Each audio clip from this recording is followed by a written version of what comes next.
The Columbia Broadcasting System presents yours truly, Johnny Dollar.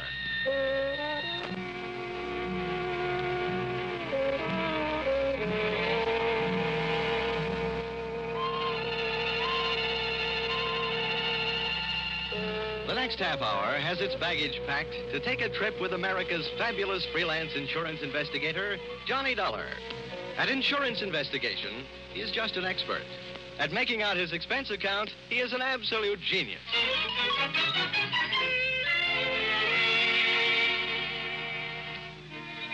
Expense account, submitted by investigator Johnny Dollar. To Home Office, East Coast Underwriters, Terminal Building, Hartford, Connecticut. The following is an accounting of my expenditures in the investigation regarding the Perikoff policy for your company. Expense account item 1. Plane fare to Benton, Ohio, $40.04. Item 2, plane fare Benton back to Hartford, $40.04. Explanation, purchase 2 one-way tickets. Because of the type of case I'm usually assigned, I never press my luck by buying round trips. This time I was almost right.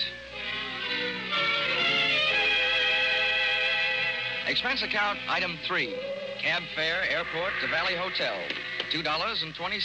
Tip to driver. Gee, $1. Naturally. There'll be steak on the table tonight. Welcome to Warfare City. Hey, Dorman. Yes, sir. What can I do for you, sir? Bring my bag inside, will you? Here. $1. Always. All you need is $1 and a friend. Yeah, but does that mean you have to have a lot of strange people in the house? Good evening, sir. Hello. You have a reservation for Johnny Dollar? Yes, Mr. Dollar's in his room. He checked in about 8 o'clock. Huh? Oh, I guess I ain't the man I used to be. What room is he in? Oh, sorry, sir. I'm not permitted to tell you that. I can phone him. Oh, no, never mind. Let me have one of those envelopes, will you? I'd like to leave my card for this Mr. Dollar. Yes, sir. Here you are. Thanks. Here, just pop this in his box. The clerk popped the envelope into box number 207, and I popped myself into an elevator going up to room 207. I'd come to Benton to investigate a murder, and in just a matter of minutes, I found myself ready to commit one.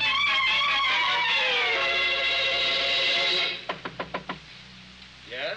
Who is it? Bellboy, sir. A package from Hartford. Just a minute. Package for me? Special delivery.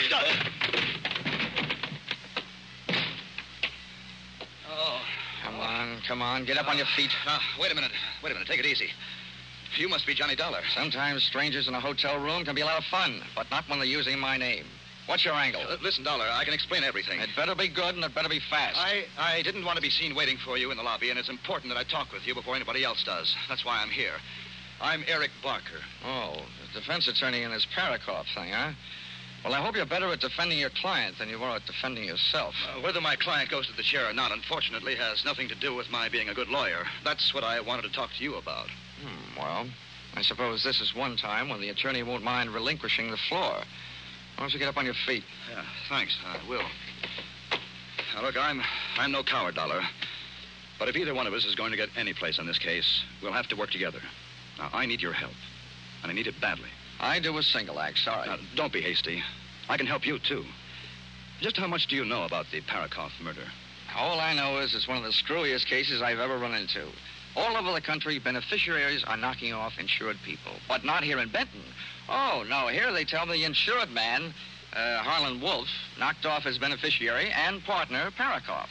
And now I've got the jolly assignment of trying to keep the state from executing the insured man. My employer, East Coast Underwriters, isn't anxious to see $100,000 of their money burn up in the electric chair. Well, at least we're both stuck with the same tough job. Now, look, I'll tell you the few things I already know, and you fill it in from there. All I know is that Perikoff was shot to death, and that his business partner, your client, Harlan Wolf, was picked up leaving town and being held for the murder. What have they got against him? Only what they found on him. That's enough. The murder weapon. Any witnesses? One. Perikoff's wife, Marcia, an eyewitness. A murder weapon and an eyewitness. Well, it seems, at least at first glance anyway, that the state of Ohio will be receiving a large electric bill one day soon. Hey, is there any chance of my seeing Wolf? No, not before he's indicted.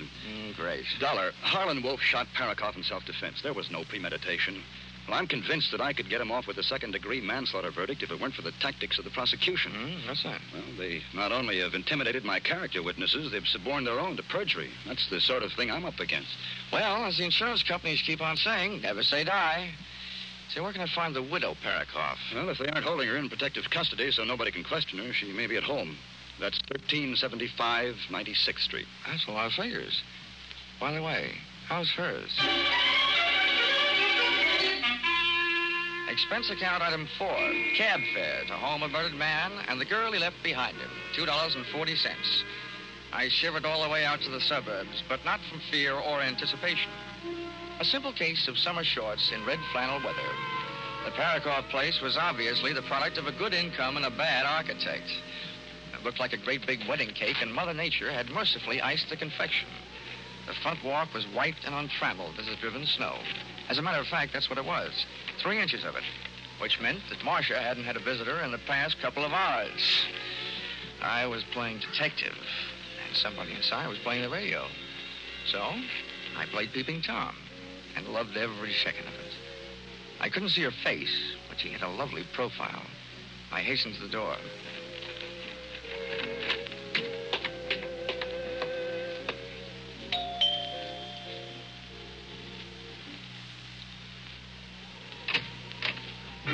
Wow, her hair was red and her eyes were green. Her hair stopped you cold, and then her eyes gave you the go signal. Yes? Would you mind saving that yes for later? I beg your pardon? Well, I've come here to ask your help, and I hope you'll say yes. My name is Johnny Dollar. I've been sent to Benton to investigate the death of your husband. Well, why? Has this turned into a federal case? No, I'm from the insurance company. Oh, come in. Thanks. Say, where can I put my coat? This snow will melt all over your carpet. Let it melt. Just throw your coat anyplace. Okay. Good shot. Come on in by the fireplace. It's nice and warm. I should have brought some chestnuts. I could have followed her with my eyes closed. She headed for the living room, leaving a pathway of perfumed air behind her, and I didn't waste a breath of it. Say, that's nice perfume. Sit down. Thanks. Hey, you have good taste. That chair is a genuine antique. Oh? If you can stand a compliment before we get down to business, you certainly furnish a room. Oh, most of the things are just reproductions. Not the things I'm talking about. Oh, you mean me? Uh-huh. Oh, this is a happy surprise. I expected to find someone fatter and 40er. My husband was. And now, what about his insurance? Oh, you got me wrong. You see, I'm working for the company that insured the man being held for the murder of your husband, Harlan Wolf. What do you want from me? Just a story of what happened. Oh, that I can't do. The district attorney had a long talk with me about it. I'm not supposed to say anything to anybody about it until the trial. Well, I'm not asking you for any state secrets. I just want you to save me a trip down to the morgue. Oh, don't be so brutal. Oh, sorry. I didn't realize you were still in mourning. That negligee confused me. Anyway, I meant the newspaper morgue. That's what they call their files. You gave them a story. Why won't you give it to me? I told you I can't. Okay. Sorry I wasted your time. Oh, wait a minute. Don't go. Well, you aren't exactly cooperating. Oh, please sit down. I'm going crazy in this house alone all the time. Can't we find something else to talk about? Sure. Later. First things first. That makes sense. All right. I don't see how it could be wrong to tell you what's already been in the newspapers, Johnny. Yeah, that's right. Go ahead. All right. Well, Harlan Wolf and I were here in this room alone. We were discussing business. Business? Business. The Highland Coal Corporation. My husband was its president. Harlan Wolf is the secretary-treasurer, and I'm the vice president. I can't resist this. But your kind of businesswoman makes this anthracite heart of mine feel very bituminous. What? I don't get it. Let it go. So, you and Wolf were sitting here talking about your coal business. Where were you sitting? Well, I was sitting over there at the desk. How about Wolf? He was sitting where you are right now. And then my husband came home. And no doubt accused you and the secretary-treasurer of putting in too much overtime. Is that it? Yes. Oh, it was terrible. They fought, and finally Harlan ran over to the couch over there and pulled his gun out of his overcoat pocket and started pulling the trigger. Who called the police? The neighbors? No, I did. Well, that's all there is to it. That's all I wanted to know. It didn't hurt, did it? No. Now, how about using those big shoulders of yours for throwing a log on the fire? Sure. I'll go outside and get one. No, there are logs in here. Mm-mm. I'd rather go outside and get one that's a little damp. They burn much slower. Oh. Well, then, while you're at it, get a big one.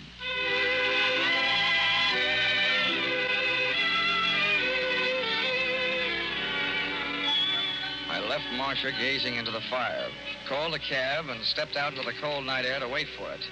I went down the front walk with my mind on what was behind me instead of what lay ahead. Hey, Dollar! Out of the white snow loomed two very large blue police uniforms, completely filled. Get out of this Perikoff mess, Dollar. As a matter of fact, get out of this town. Why, officer? I'm just beginning to like it here. Look, this is from the top that makes it official. We've got the guilty man. We don't want any trouble. Look, you go back to the top and tell them that this is one sure way of getting trouble. They told us how to answer that one, too. I did my best. My best to break every one of the Marquis of Queensberry rules. I knew I was fighting a losing fight, but I was fighting for a little time. And that's all I got. If this never stopped and my head seemed to feel like a ping-pong ball in a four-handed game. Suddenly, things looked up. Me, flat on my back in the snow, seeing stars. Then a boot came flying toward my head and switched off all the pretty lights.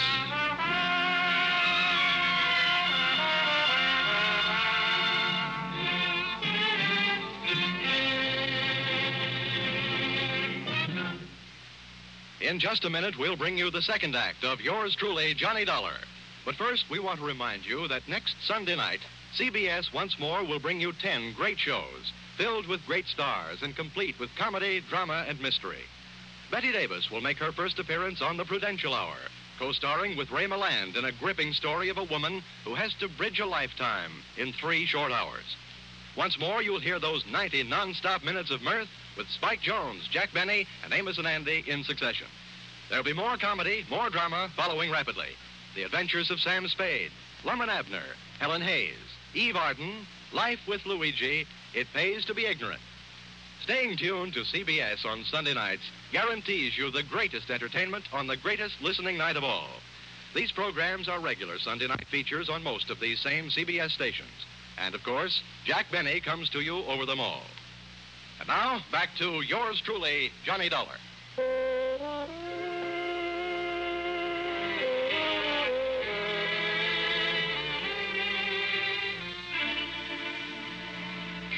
Continuing expense account submitted by Johnny Dollar. To the Home Office, East Coast Underwriters, Terminal Building, Hartford, Connecticut. Expense account item 5, medical supplies, bonded, $7. Oh, and here's something I'll give you for free. A handy help for your regularly employed insurance investigators. When I find myself overwhelmed in a brawl with unknown assailants, cops included, I do my best to take away more than just bruises and contusions. During my career, I've picked more pockets than a rack boy in a pool room. And I added one more to the score during the brawl in front of the Perikoff house just before I went bye-bye in the snow.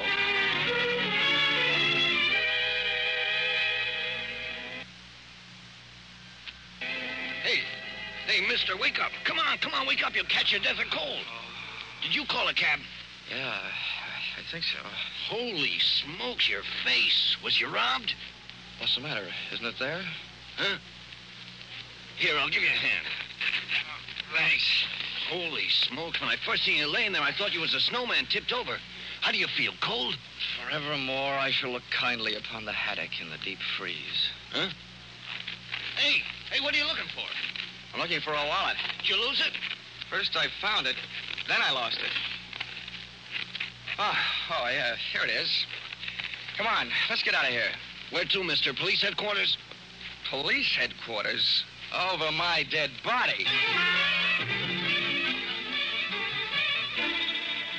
Expense account, item 6. Breakfast in bed, $2.40. Expense account, item 7. Photographic work, $6. For taking pictures of contents of wallet I lifted from the police uniform the night before. Expense account, item 8. 70 cents cab fare to office of Edmund Byron, District Attorney. Sorry to have kept you waiting, Bob. Good heavens, man, your face. Felonious assault? Yeah. But I got a flash for you. Not by person or persons unknown. Splendid. You wish to prefer charges? Yeah, you're half right again. But not for felonious assault and not against the guys who gave me this going-over last night. What are you talking about? You know what I'm talking about. They were a couple of your harness bulls. I don't want you to waste any time denying it, so forget it. I don't have the slightest idea what this is all about, Dollar. I said forget it. I want to talk about something more important. You're holding Harlan Wolf for the Perikoff murder. Now, what I want to know is, when are you going to hand down your indictment and what it's going to be? First thing in the morning, first-degree murder. Anything else you want to know before I have you thrown out of here? Yeah. How do I get mixed up in these rhubarbs? Expense account, item 10, 5 cents. A phone call to my partner in despair, Eric Barker, attorney for the defense, who agreed to lend me a set of police photographs of the scene of the crime and the principals involved. Perikoff looked very dead. Marcia looked very frightened. And the accused, Harlan Wolf, looked very fat. The pictures of the scene of the crime indicated the shooting occurred with Perikoff and Wolf standing face to face, and that all of the bullets had gone banging straight into the right side of Perikoff's body. I set up an appointment to meet Barker at 3 that afternoon and decided to make the most of the time in between by seeing what kind of a trade I could make on that wallet I'd picked up during the winter sports of the night before. The name in it was Ben Arnold, and the address was disreputable.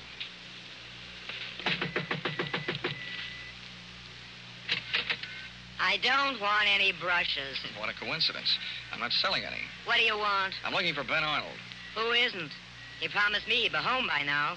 By this time, I should know better. Okay, I'll wait. Outside. Inside. Hey, wait a minute. Ben won't like this. Well, that makes it even. I don't like Ben. Look, I don't want any trouble. Okay, then don't make any trouble. Well, what do you want here anyway? Oh, let's just say I dropped by for an unfriendly visit. If Ben finds you here, it'll get real unfriendly. I'm warning you, get out of here. Ain't that face of yours marked up enough? Well, that mouse hanging under your eye isn't exactly a beauty mark. Ben really spreads his blessings, doesn't he? Hey. Ben had really spread one blessing right there close in front of me. It was a small room, about the size of a large closet, with a clothes sprawl high and low, making the whole place look like a collapsed clothesline. And there, hanging on the back of the door, was Ben Arnold's police uniform. My eyes popped out, pushed one of its shiny brass buttons, and rang the bell. There, like little brass love letters on the brass, stood the initials CPD. And CPD were never the initials of the Benton Police Department.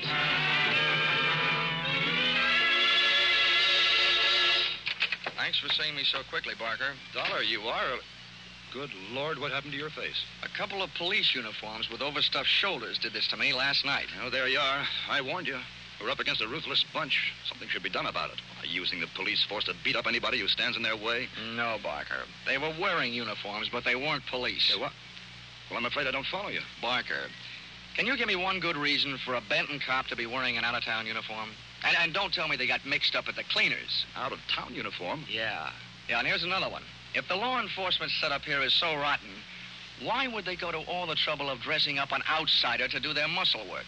Well, I don't know. What I mean is, did they? Who else would do it? Certainly couldn't have been Marcia. Well, why not? The policy I'm interested in is the one that Perikoff, as president of that coal company, took out on Wolf's life because of his importance to the company. That kind of policy is taken out every day. But Marcia, as vice president of that coal company, is in line to collect on that policy if Wolf goes to the chair. But why should Wolf admit to the shooting? He has nothing to gain, his life to lose. Now, look, Marcia told me that the night of the murder, she and Wolf were alone in the house talking about the coal business. And then she didn't know what I meant when I used the words bituminous and anthracite. Whatever Marcia had on the fire that night with Wolf, it wasn't coal. No. Well, you're right about that. Marcia and Wolf were having some kind of romance. Okay. So let's say Marcia shot her husband. Let's say Wolf is madly in love with her. Let's say she promises Wolf that she will testify he shot her husband in self-defense. Marcia gets away with murder, Wolf gets away with a light sentence or none at all, and then Wolf gets away with a girl. That makes sense. Yeah, but what makes you think this is even possible? Barker, somebody had me beat up last night. I say the prosecution wouldn't have bothered sending fake cops. So, the question is, who would? There's one thing I've got to check, and check fast. Yes, what's that? Those police photos you gave me show that Perikoff was shot by a left-handed shooter. And that's one of the prosecution's strongest points. Wolf was left-handed. Well, that doesn't prove that Marcia isn't. Parker, I'm going out and see Mrs. Parkin. Mrs. Perikoff. And there's only one thing I really hope. That she's left-handed? That she's wearing that same negligee she had on last night.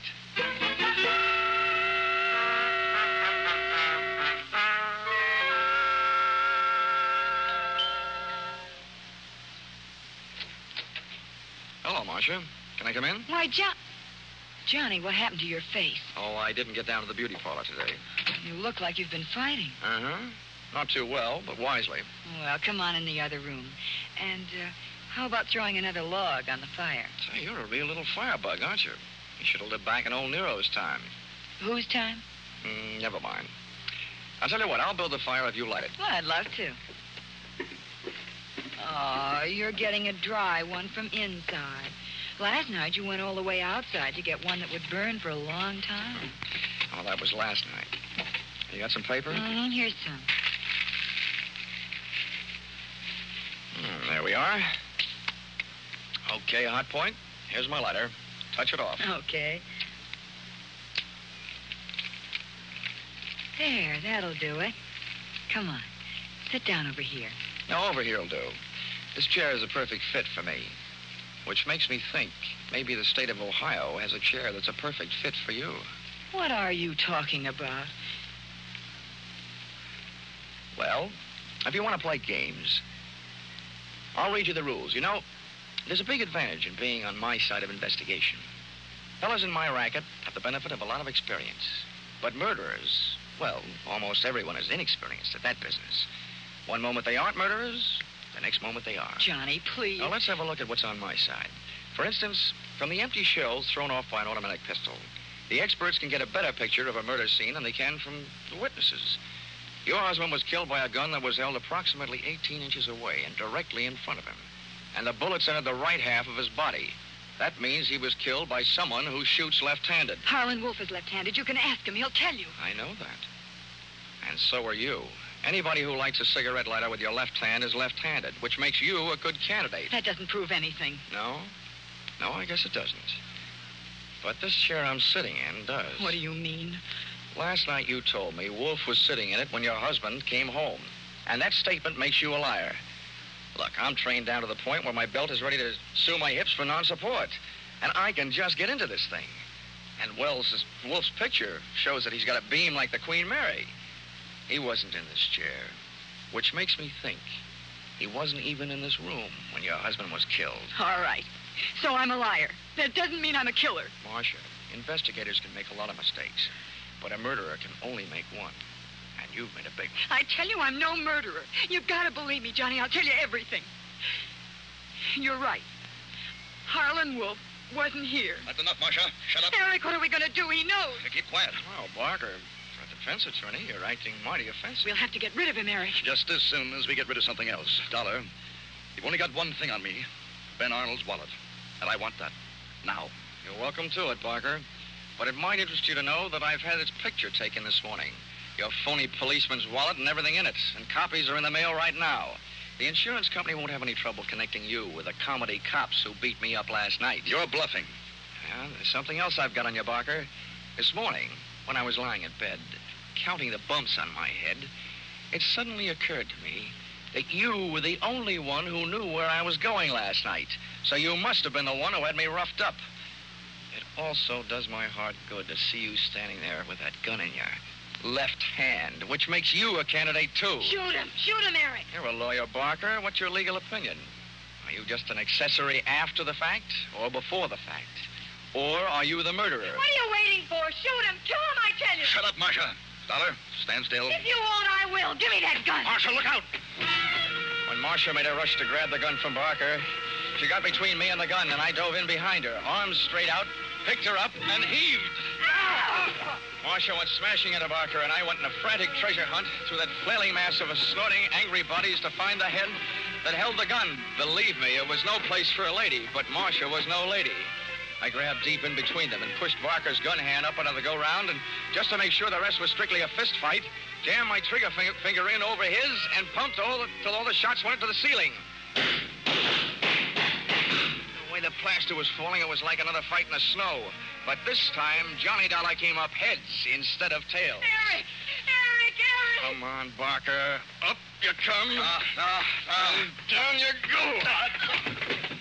Oh, Eric. All right, Marcia. All right. When I first met you last night, I asked you please to save a yes for later.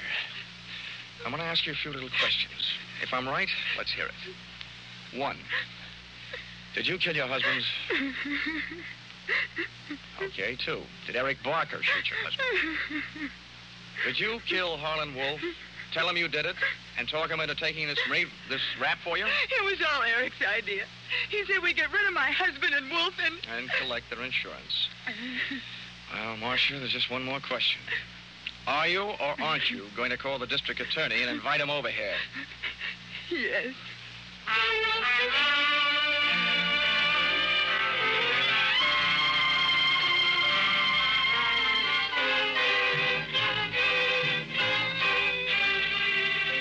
Expense account item 11. $12.40. There's lunch for the district attorney, who also turned out to be left-handed. And a very nice guy to boot. We had a lot in common. It was the first case either one of us had ever worked on where the defense had been working harder than the state to bring in a conviction. Also, that it was the first case where everybody on both sides turned out to be guilty. Defense attorney Eric Barker of murder, his girlfriend Marcia Perikoff of being an accessory before and after the fact, and Harlan Wolf of conspiracy to defraud. No wonder the nation's jails are getting overcrowded.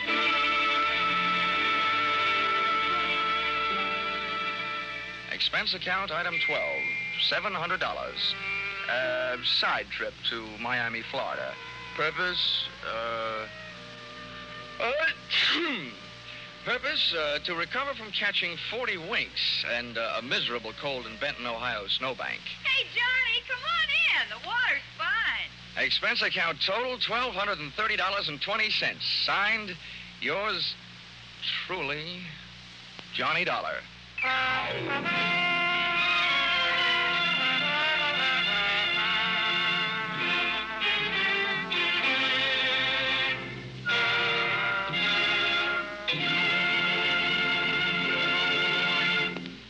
Now a word about a special CBS broadcast this Sunday.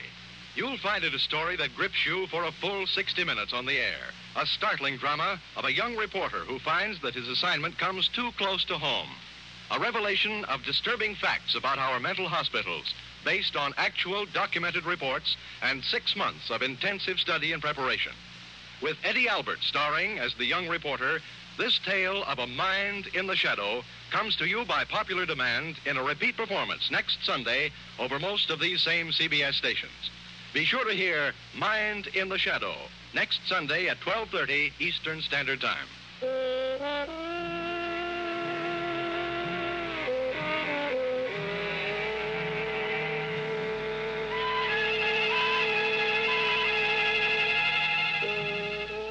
Listen in again next week when CBS brings you Yours Truly, Johnny Dollar, with Charles Russell as Johnny.